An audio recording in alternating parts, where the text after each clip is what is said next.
Mayhem by Lady Gaga. Now, this one was set up with the singles Die With a Smile, kind of, even though that one really felt like its own thing and then placed at the end, but more so Abracadabra and Disease. And those songs are so awesome that it really left a huge amount of expectations for this album. But then, you gotta take a look at the fact that those are the first two songs on the album for some reason. Personally, I like Disease a little bit more than Abracadabra, and really Disease would have been the pop song of the year in 2024 if Brat wasn't overshadowing everything.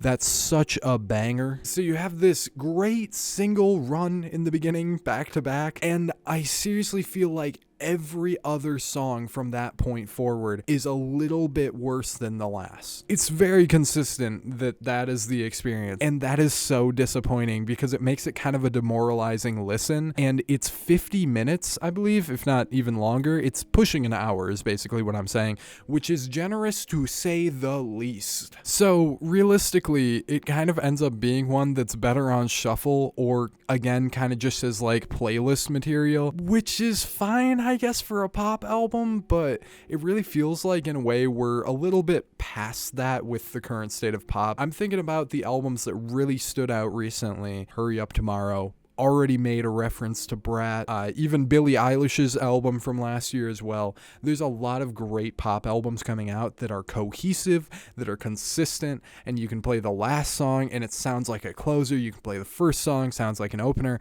everything goes together well, and I can't say any of the same things for this record. So it's a little disappointing for sure, but you do have quite a few bangers in that first half, even first three quarters really, that are absolutely worth listening to. The whole thing really isn't bad by any means. By the time we get all the way to the end, I'm still at positive scores technically.